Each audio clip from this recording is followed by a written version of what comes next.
श्रीमद् भागवत महापुराण स्कंद 11वां अध्याय 7वां अवधूतोपाख्यान। पृथ्वी से कबूतरों तक 8 गुरुओं की कथा। भगवान श्री कृष्ण ने कहा, महाभाग्यवान उद्धव, तुमने मुझसे जो कुछ कहा है मैं वही करना चाहता हूँ। ब्रह्मा, शंकर और इंद्र आदि लोकपाल भी अब यही चाहते हैं कि मैं उनके लोकों में होकर अपने धाम को चला जाऊँ। पृथ्वी पर देवताओं का जितना काम करना था उसे मैं पूरा कर चुका। इसी काम के लिए ब्रह्मा जी की प्रार्थना से मैं बलराम जी के साथ अवतीर्ण हुआ था। अब यह यदुवंश जो ब्राह्मणों के शाप से भस्म हो चुका है, पारस्परिक फूट और युद्ध से नष्ट हो जाएगा। आज के 7वें दिन समुद्र इस पूरी द्वारका को डुबा देगा। प्यारे उद्धव, जिस क्षण मैं मृत्यु लोक का परित्याग कर दूंगा उसी क्षण इसके सारे मंगल नष्ट हो जाएंगे और थोड़े ही दिनों में पृथ्वी पर कलयुग का बोलबाला हो जाएगा। जब मैं इस पृथ्वी का त्याग कर दूं तब तुम इस पर मत रहना, क्योंकि साधु उद्धव, कलयुग में अधिकांश लोगों की रुचि अधर्म में ही होगी। अब तुम अपने आत्मीय स्वजन और बंधु बांधवों का स्नेह संबंध छोड़ दो और अनन्य प्रेम से मुझ में अपना मन लगाकर समदृष्टि से पृथ्वी में स्वच्छंद विचरण करो। इस जगत में जो कुछ मन में सोचा जाता है, वाणी से कहा जाता है, नेत्रों से देखा जाता है और श्रवण आदि इंद्रियों से अनुभव किया जाता है, वह सब नाशवान है, सपने की तरह मन का विलास है, इसीलिए माया मात्र है, मिथ्या है, ऐसा समझ लो। जिस पुरुष का मन अशांत है, असंयत है, उसी को पागल की तरह अनेकों वस्तुएं मालूम पड़ती हैं। वास्तव में यह चित्त का भ्रम ही है। नाना तत्व का भ्रम हो जाने पर ही यह गुण है और यह दोष, इस प्रकार की कल्पना करनी पड़ती है। जिसकी बुद्धि में गुण और दोष का भेद बैठ गया है, दृढ़ मूल हो गया है, उसी के लिए कर्म, अकर्मी और विकर्म रूप भेद का प्रतिपादन हुआ है। इसीलिए उद्धव, तुम पहले अपनी समस्त इंद्रियों को अपने वश में कर लो, उनकी बागडोर अपने हाथों में ले लो और केवल इंद्रियों को ही नहीं, चित्त की समस्त वृत्तियों को भी रोक लो और फिर ऐसा अनुभव करो कि यह सारा जगत अपने आत्मा में ही फैला हुआ है और आत्मा मुझ सर्वात्मा इंद्रियातीत ब्रह्म से एक है, अभिन्न है। जब वेदों के मुख्य तात्पर्य निश्चित रूप ज्ञान और अनुभव रूप विज्ञान से भली भांति संपन्न होकर तुम अपने आत्मा के अनुभव में ही आनंद मग्न रहोगे और संपूर्ण देवता आदि शरीरधारियों के आत्मा हो जाओगे।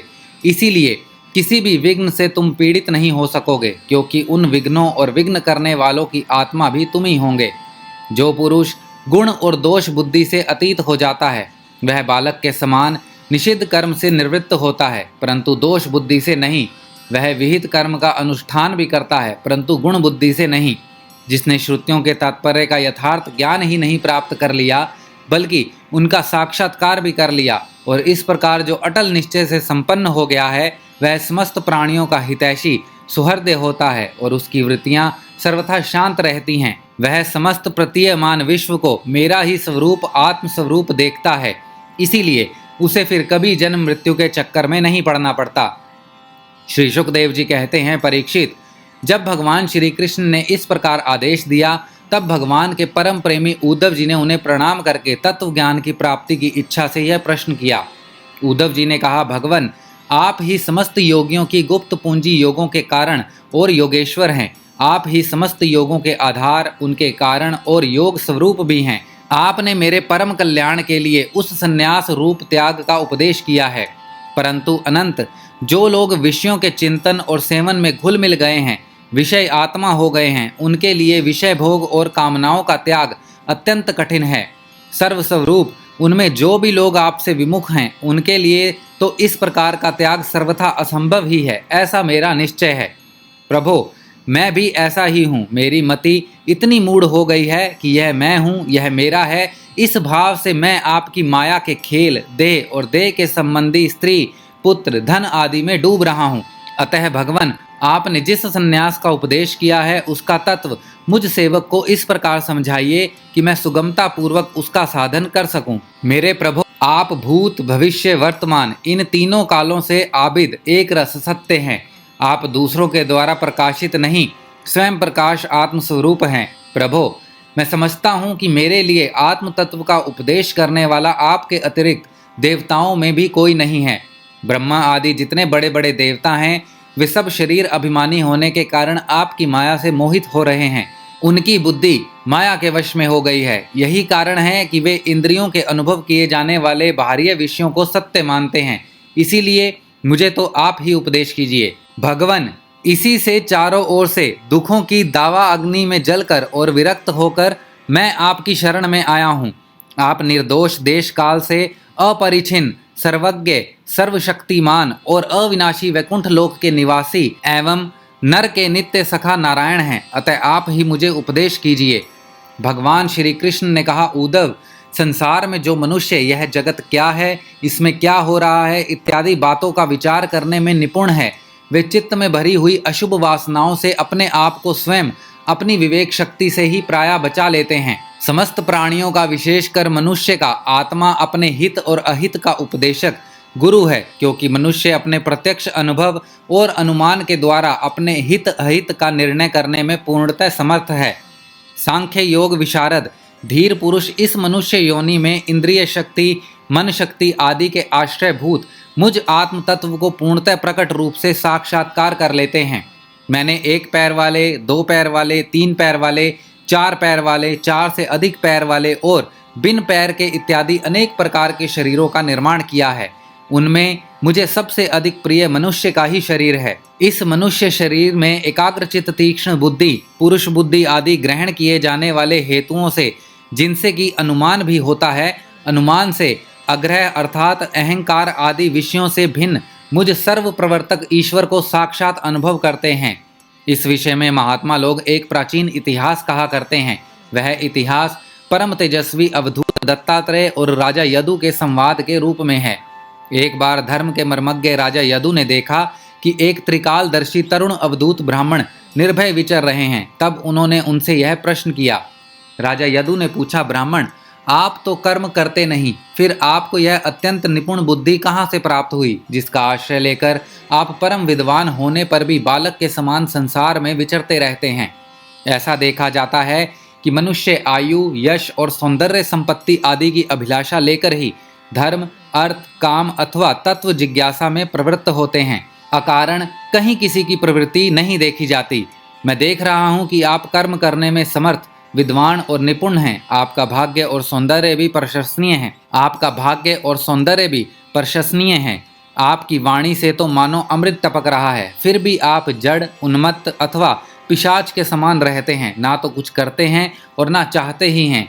संसार के अधिकांश लोग काम और लोभ के दावानल में जल रहे हैं, परंतु आपको देखकर ऐसा मालूम होता है कि आप मुक्त हैं। आप तक उसकी आंच भी नहीं पहुंच पाती। ठीक वैसे ही जैसे कोई हाथी वन में दावा अग्नि लगने पर उससे छूटकर गंगा जल में खड़ा हो जाए। ब्राह्मण, आप पुत्र, स्त्री, धन आदि संसार के स्पर्श से भी रहित हैं। आप सदा सर्वदा अपने केवल स्वरूप में ही स्थित रहते हैं। हम आपसे यह पूछना चाहते हैं कि आपको अपने आत्मा में ही ऐसे अनिर्वचनीय आनंद का अनुभव कैसे होता है? आप कृपा करके अवश्य बतलाइए। भगवान श्री कृष्ण ने कहा, उद्धव, हमारे पूर्वज महाराज यदु की बुद्धि शुद्ध थी और उनके हृदय में ब्राह्मण भक्ति थी। उन्होंने परम भाग्यवान दत्तात्रेय जी का अत्यंत सत्कार करके यह प्रश्न पूछा और बड़े विनम्र भाव से सिर झुकाकर वे उनके सामने खड़े हो गए। अब दत्तात्रेय जी ने कहा, ब्राह्मण वेता दत्तात्रेय जी ने कहा, राजन, मैंने अपनी बुद्धि से बहुत से गुरुओं का आश्रय लिया है। उनसे शिक्षा ग्रहण करके मैं इस जगत में मुक्त भाव से स्वच्छंद विचरता हूँ।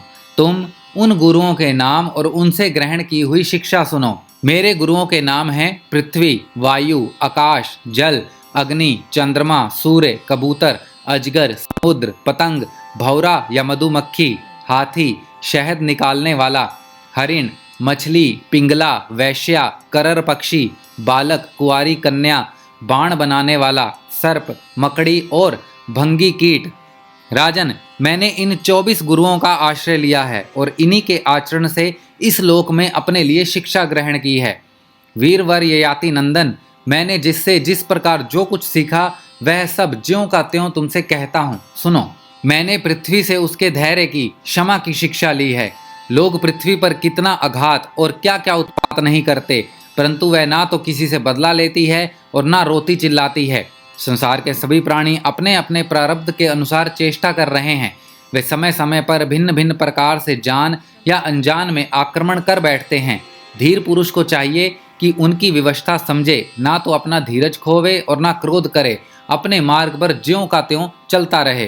पृथ्वी के ही विकार पर्वत और वृक्ष से मैंने यह शिक्षा ग्रहण की कि जैसे उनकी सारी चेष्टाएं सदा सर्वदा दूसरों के हित के लिए ही होती हैं, बल्कि यूँ कहना चाहिए कि उनका जन्म ही एकमात्र दूसरों का हित करने के लिए हुआ है।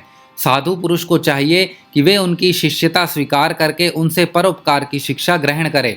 मैंने शरीर के भीतर रहने वाले वायु, प्राणवायु से यह शिक्षा ग्रहण की है कि जैसे वह आहार मात्र की इच्छा रखता है और उसकी प्राप्ति से ही संतुष्ट हो जाता है, वैसे ही साधक को भी चाहिए कि जितने से जीवन निर्वाह हो जाए उतना भोजन कर ले। इंद्रियों को तृप्त करने के लिए बहुत से विषय ना चाहे, संक्षेप में उतने ही विषयों का उपयोग करना चाहिए जिनसे बुद्धि विकृत ना हो, मन चंचल ना हो और वाणी व्यर्थ की बातों में ना लग जाए। शरीर के बाहर रहने वाले वायु से मैंने यह सीखा कि जैसे वायु को अनेक स्थानों में जाना पड़ता है, परंतु वह कहीं भी आसक्त नहीं होता, किसी भी गुण दोष को नहीं अपनाता, वैसे ही साधक पुरुष भी आवश्यकता होने पर विभिन्न प्रकार के धर्म और स्वभाव वाले विषयों में जाए, परंतु अपने लक्ष्य पर स्थिर रहे, किसी के गुण या दोष की ओर झुक न जाए, किसी से आसक्ति या द्वेष ना कर बैठे। गंध वायु का गुण नहीं, पृथ्वी का गुण है, परंतु वायु को गंध का वहन करना पड़ता है। ऐसा करने पर भी वायु शुद्ध ही रहती है, गंध से उसका संपर्क नहीं होता। वैसे ही साधक का जब तक इस पार्थिव शरीर से संबंध है, तब तक उसे इसकी व्याधि, पीड़ा और भूख प्यास आदि का भी वहन करना पड़ता है। परंतु अपने को शरीर नहीं, आत्मा के रूप में देखने वाला साधक शरीर और उसके गुणों का आश्रय होने पर भी उनसे सर्वथा निर्लिप्त रहता है। राजन, जितने भी घट मठ आदि पदार्थ हैं, वे चाहे चल हों या अचल, उनके कारण भिन्न भिन्न प्रतीत होने पर भी वास्तव में आकाश एक और अपरिछिन्न ही है। वैसे ही चर अचर जितने भी सूक्ष्म स्थूल शरीर हैं, उनमें आत्मा रूप से सर्वत्र स्थिर होने के कारण ब्रह्म सभी में है। साधक को चाहिए कि सूत के मुनियों में व्याप्त सूत के समान आत्मा को अखंड और असंग रूप से देखे। वह इतना विस्तृत है कि उसकी तुलना कुछ कुछ आकाश से की जा सकती है। इसीलिए साधक को आत्मा की आकाश रूपता की भावना करनी चाहिए। आग लगती है, पानी बरसता है, अन्न आदि पैदा होते हैं और नष्ट होते हैं, वायु की प्रेरणा से बादल आदि आते और चले जाते हैं। यह सब होने पर भी आकाश अछूता रहता है। आकाश की दृष्टि से यह सब कुछ है ही नहीं। इसी प्रकार भूत, वर्तमान और भविष्य के चक्कर में ना जाने किन किन नामों रूपों की सृष्टि और प्रलय होते हैं, परंतु आत्मा के साथ उनका कोई संस्पर्श नहीं है। जिस प्रकार जल स्वभाव से ही स्वच्छ, चिकना, मधुर और पवित्र करने वाला होता है, तथा गंगा आदि तीर्थों के दर्शन, स्पर्श और नामोच्चारण से भी लोग पवित्र हो जाते हैं, वैसे ही साधक को भी स्वभाव से ही शुद्ध, संदिग्ध, मधुर भाषी और लोक पावन होना चाहिए। जल से शिक्षा ग्रहण करने वाला अपने दर्शन, स्पर्श और नामोच्चारण से लोगों को पवित्र कर देता है। राजन, मैंने अग्नि से यह शिक्षा ली है कि जैसे वह तेजस्वी और ज्योतिर्मय होती है, जैसे उसे कोई अपने तेज से दबा नहीं सकता, जैसे उसके पास संग्रह परिग्रह के लिए कोई पात्र नहीं, सब कुछ अपने पेट में रख लेती है, और जैसे सब कुछ खा पी लेने पर भी विभिन्न वस्तुओं के दोषों से वह लिप्त नहीं होती, वैसे ही साधक भी परम तेजस्वी, तपस्या से दीप्यमान, इंद्रियों से अपारभूत, भोजन मात्र का संग्रही और यथा योग्य सभी विषयों का उपभोग करता हुआ भी अपने मन और इंद्रियों को वश में रखे, किसी का दोष अपने में ना आने दे। जैसे अग्नि कहीं अप्रकट रहती है और कहीं प्रकट, वैसे ही साधक भी कहीं गुप्त रहे और कहीं प्रकट हो जाए। वह कहीं कहीं ऐसे रूप में भी प्रकट हो जाता है जिससे कल्याणकामी पुरुष उसकी उपासना कर सके। वह अग्नि के समान ही भिक्षा रूप हवन करने वालों के अतीत और भावी अशुभ को भस्म कर देता है तथा सर्वत्र अन्न ग्रहण करता है। साधक पुरुष को इसका विचार करना चाहिए कि जैसे अग्नि लंबी चौड़ी, टेढ़ी सीधी लकड़ियों में रहकर उनके समान ही सीधी टेढ़ी या लंबी चौड़ी दिखाई पड़ती है, वास्तव में वह वैसी है नहीं। वैसे ही सर्वव्यापक आत्मा भी अपनी माया से रचे हुए कार्य कारण रूप जगत में व्याप्त होने के कारण उन वस्तुओं के नाम रूप से कोई संबंध ना होने पर भी उनके रूप में प्रतीत होने लगता है। मैंने चंद्रमा से यह शिक्षा ग्रहण की है कि यद्यपि जिसकी गति नहीं जानी जा सकती, उस काल के प्रभाव से चंद्रमा की कलाएं घटती बढ़ती रहती हैं, तथापि चंद्रमा तो चंद्रमा ही है, वह ना घटता है और ना बढ़ता ही है। वैसे ही जन्म से लेकर मृत्यु पर्यंत जितनी भी अवस्थाएं हैं, सब शरीर की हैं, आत्मा से उनका कोई संबंध नहीं है। जैसे आग की लपट अथवा दीपक की लो क्षण क्षण में उत्पन्न और नष्ट होती रहती है, उनका यह क्रम निरंतर चलता रहता है परंतु दिख नहीं पड़ता, वैसे ही जल प्रवाह के समान वेगवान काल के द्वारा क्षण क्षण में प्राणियों की शरीर की उत्पत्ति और विनाश होता रहता है, परंतु ज्ञानवश वह दिखाई नहीं पड़ता। राजन, मैंने सूर्य से यह शिक्षा ग्रहण की है कि जैसे वे अपनी किरणों से पृथ्वी का जल खींचते और समय पर उसे बरसा देते हैं, वैसे ही योगी पुरुष इंद्रियों के द्वारा समय पर विषयों को ग्रहण करता है और समय आने पर उनका त्याग, उनका दान भी कर देता है। किसी भी समय उसे इंद्रियों के किसी भी विषय में आसक्ति नहीं होती। स्थूल बुद्धि पुरुष को जल के विभिन्न पात्रों में प्रतिबिंब हुआ सूर्य उन्हीं में प्रविष्ट सा होकर भिन्न भिन्न दिखाई पड़ता है, परंतु इससे स्वरूपतः सूर्य अनेक नहीं हो जाता। वैसे ही चल अचल उपाधियों के भेद से ऐसा जान पड़ता है कि प्रत्येक व्यक्ति में आत्मा अलग अलग है, परंतु जिनको ऐसा मालूम होता है उनकी बुद्धि मोटी है। असल बात तो यह है कि आत्मा सूर्य के समान एक ही है, स्वरूपतः उसमें कोई भेद नहीं है। राजन, कहीं किसी के साथ अत्यंत स्नेह अथवा आसक्ति नहीं करनी चाहिए, अन्यथा उसकी बुद्धि आपका स्वातंत्र होकर दीन हो जाएगी और उसे कबूतर की तरह अत्यंत क्लेश उठाना पड़ेगा। राजन, किसी जंगल में एक कबूतर रहता था। उसने एक पेड़ पर अपना घोंसला बना रखा था। अपनी मादा कबूतरी के साथ वह कई वर्षों तक उसी घोंसले में रहा। उस कबूतर के जोड़े के हृदय में निरंतर एक दूसरे के प्रति स्नेह की वृद्धि होती जाती थी। वे गृहस्थ धर्म में इतने आसक्त हो गए थे कि उन्होंने एक दूसरे की दृष्टि से दृष्टि, अंग से अंग और बुद्धि से बुद्धि को बांध रखा था। उनका एक दूसरे पर इतना विश्वास हो गया था कि वे निशंक होकर वहाँ की वृक्षावली में एक साथ सोते, बैठते, घूमते फिरते, ठहरते, बातचीत करते, खेलते और खाते पीते थे। राजन, कबूतरी पर कबूतर का इतना प्रेम था कि वह जो कुछ चाहती, कबूतर बड़े से बड़ा कष्ट उठाकर उसकी कामना पूर्ण करता। वह कबूतरी भी अपने कामुक पति की कामनाएं पूर्ण करती। समय आने पर कबूतरी को पहला गर्भ रहा। उसने अपने पति के पास ही घोंसले में अंडे दिए। भगवान की अचिंत्य शक्ति के समय आने पर वे अंडे फूट गए और उनमें से हाथ पैर वाले बच्चे निकल आए। उनका एक एक अंग, रोएं अत्यंत कोमल थे। अब उन कबूतर कबूतरी की आंखें अपने बच्चों पर लग गई। वे बड़े प्रेम और आनंद से अपने बच्चों का लालन पालन, लाड प्यार करते और उनकी मीठी बोली, उनकी गुटर गूं सुनकर आनंद मग्न हो जाते। बच्चे तो सदा सर्वदा प्रसन्न रहते ही हैं। वे जब अपने सुकुमार पंखों से माँ बाप का स्पर्श करते, कूंजते, भोली भाली चेष्टाएं करते और फुदक फुदक कर अपने माँ बाप के पास दौड़ आते, तब कबूतर कबूतरी आनंद मग्न हो जाते। राजन, सच पूछो तो कबूतर कबूतरी भगवान की माया से मोहित हो रहे थे। उनका हृदय एक दूसरे के स्नेह बंधन में बंध रहा था। वे अपने नन्हे नन्हे बच्चों के पालन पोषण में इतने व्यग्र रहते कि उन्हें दीन दुनिया, लोक परलोक की याद ही न रहती। एक दिन दोनों नर मादा अपने बच्चों के लिए चारा लाने जंगल में गए हुए थे। क्योंकि अब उनका कुटुंब बहुत बढ़ गया था, वे चारे के लिए चिरकाल तक जंगल में चारों ओर विचरते रहे। इधर एक बहेलिया घूमता घूमता संयोगवश उनके घोंसले की ओर आ निकला। उसने देखा कि घोंसले के आसपास कबूतरों के बच्चे फुदक रहे हैं। उसने जाल फैलाकर उन्हें पकड़ लिया। कबूतर कबूतरी बच्चों को खिलाने पिलाने के लिए हर समय उत्सुक रहा करते थे।